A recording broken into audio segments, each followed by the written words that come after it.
I've been told about how bad GameStop's trade-in prices are. I learned firsthand just how bad they are. Now, for some context, if you clicked on this video and you somehow don't know what GameStop is, it's a store for video games. Like, they'll sell Xbox, PlayStation, Switch, pretty much everything video game related. Like, I even saw some, like, VR stuff in there. So, here's how I got to this point. So, basically, a couple of years ago for Christmas, I got a GameStop gift card. So one day, I decided to go into the store and use that gift card. And on the shelf, I saw Marvel's Guardians of the Galaxy, which is the background footage for this game. By the way, I highly recommend the game, but if you're gonna play it, I recommend playing it on PC because the game freezes quite a bit for whatever reason. And when I played it on Xbox, like the game would freeze and I would restart the entire console and the game would still be frozen. So I really couldn't do anything about it. But on PC,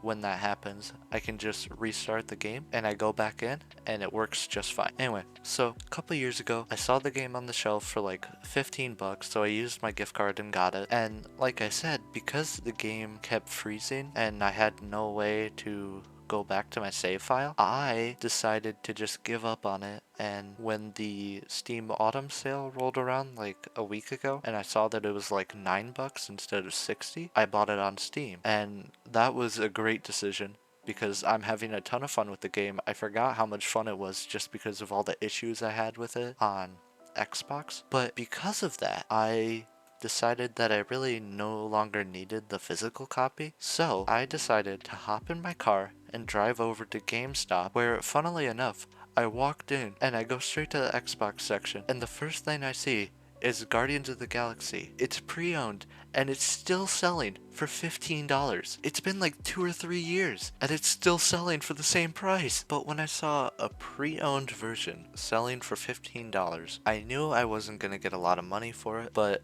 I decided to sell it anyway because technically with the gift card, I got it for free, even though I bought it on Steam. But whatever, I didn't care. So I went up to the counter and I told the cashier I wanted to sell the game. The options were awful.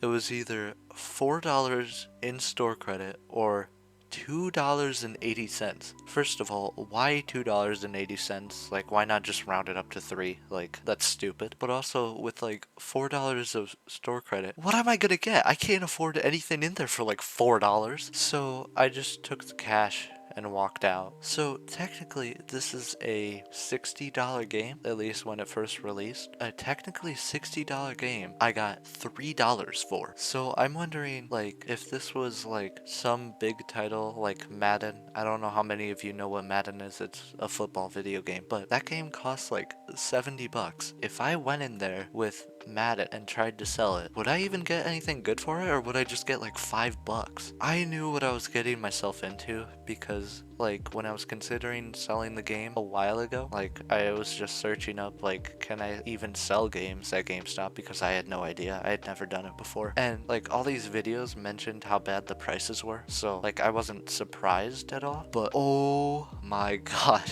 it is so bad. It is so much worse than I thought. So, honestly, like, if you have a game and you want to sell it, I mean, first of all, I don't even recommend buying physical copies anymore. Like, honestly, it's just, I feel like the digital version is just better because it's less time consuming. You can just buy it. But like, if you're gonna sell a physical copy, just sell it on eBay or something. Like, I'm sure that people will give you a lot more money on there than what GameStop is gonna give you, because GameStop is just for profits. Now I understand why 970 stores closed in 2024 and over 400 closed in 2025. Like, customers aren't going to want to come back if you have a reputation for giving them such low amounts of money for your games. Plus, like, let's be honest, like, how many people still buy physical copies of games other than like collectors? Probably moms buying their kids something. Also, this is kind of unrelated, but when I went into GameStop, there was like this lady who honestly looked like she was 70, and I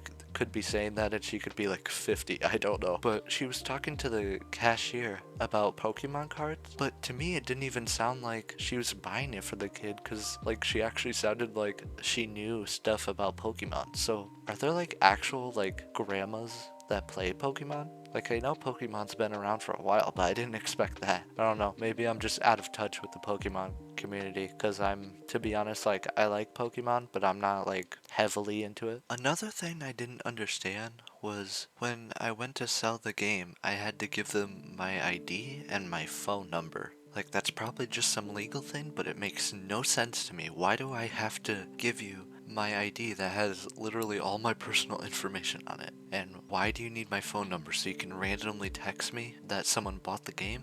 Like, I don't care who buys it. All I know is I get $3, and that's all I care about. But I still don't get the whole ID thing, because, like, I mean, if you sell something on eBay, do you have to give them your ID? I've never sold anything on eBay, so I have no idea. But, like, it's just one of those things that just makes no sense. Also, I was kind of looking around. So, like I said, they have the PlayStation stuff, the Xbox stuff, the Nintendo stuff. And they had, like, I don't know if they were like VR games or VR gift cards. I don't know anything about VR. I've never used VR before. But there were two things that caught my eyes and I couldn't help but laugh. I saw a Fortnite Xbox controller, which I honestly, like, part of me really considered buying it because, like, when I'm playing Guardians of the Galaxy, I use the controller. Then I saw the controller was like 80 bucks, and I knew if I was only getting $3, I probably shouldn't be spending 80. I also saw that, like, stupid Jack Black Steve toy from the Minecraft movie. Like, I've seen that in videos, and I thought it was ridiculous. I didn't, like, you don't realize how ridiculous it is until you see it in person. I have never taken, like, a kid's toy any less seriously than when I saw that. And as much as I was annoyed by how little money they gave me, they have so much random stuff in that store. Like, I saw like a wall of Funko Pops, which would make sense if they were all like video game related, but I've seen TV show related Funko Pops there. Like, it doesn't make sense to me. Like, they have a bunch of stuff for you to buy. They give you so little money. They have stuff that's not even video game related there. So, I don't know. I hope for the sake of the employees getting money, I hope they're able to stay open, but I know with, well, pretty much everyone, including me, is buying games online, it's probably not very likely that even my local GameStop is gonna stay open, but I guess we'll have to see what happens in the future. Apparently GameStop only has 2,157 locations in the United States right now, so we'll see what that looks like by this time next year. There's my rant. I hope you enjoyed it. Like and subscribe for more content like this. Let me know what else you want me to talk about, because I'm open to suggestions. Like, I'm not always gonna have ideas for videos, so just let me know. Anyway, bye bye.